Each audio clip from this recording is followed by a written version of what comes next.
સાહેબ, જે તરણેતર ગામે લકી ડ્રો થયો એની શું વિગત છે સાહેબ?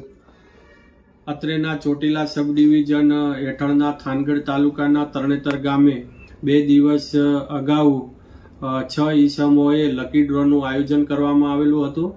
ધ લોટરીજ રેગ્યુલેશન એક્ટ 1998 મુજબ ગુજરાતની અંદર આવા લોટ કરવા, ડ્રો કરવા, લકી ડ્રો કરવા જેવી જે પ્રવૃત્તિઓ છે સંપૂર્ણ પ્રતિબંધ છે. તેમ છતાં પણ 6 થી 7 ઈસમો દ્વારા આ લકી ડ્રોનું આયોજન કરવામાં આવેલું હતું, જેમાં લાખો ટિકિટો છે એ ટિકિટોની વેચણી કરવામાં આવી હતી અને કરોડો રૂપિયા છે ઉઘરાવવામાં આવેલા હતા.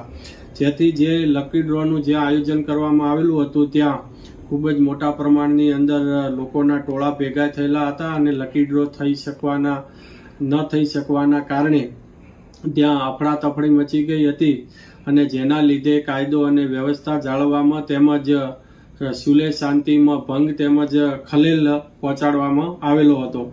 જેથી કરીને આ જે લકી ડ્રો કરાવનાર ઈસમો છે, હીરાભાઈ જે ગ્રામભળિયા રહે નાના માત્રા તાલુકો વિંછિયા, લગધીરભાઈ કે કારોલિયા રહે કાનપર તાલુકો થાનગઢ, સુરેશભાઈ આર ઝરવરિયા નવાગામ તાલુકો ચોટીલા, મોરાભાઈ એસ ડાભી ચિત્રાખાડા તાલુકો વાંકાનેર, નરસિંહભાઈ ડી સોલંકી વિજળિયા તાલુકો થાનગઢ અને રમેશભાઈ સી જેજરિયા રહે અભેપર તાલુકો થાનગઢ. આ તમામે તમામ 6 ઈસમોએ જે કૃષ્ણ ગૌશાળા તથા અંશોયા આશ્રમના લાભાર્થે આ લકી ડ્રો કર્યો હોવાનું વિગતો સામે આવી છે.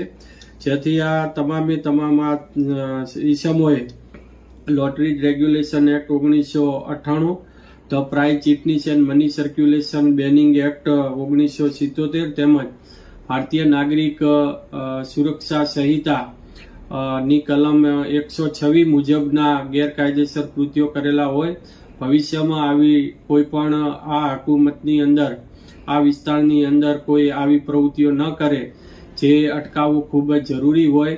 જેથી કરીને આજે ઉક્ત 6 ઈસમોની સામે ધરપકડ વોરંટ ઇસ્યુ કરવામાં આવેલા છે અને ત્યારબાદ એમની જામીન અંગેની તેમજ કાયદેસરની પ્રક્રિયા એ હાથ ધરવામાં આવેલ છે.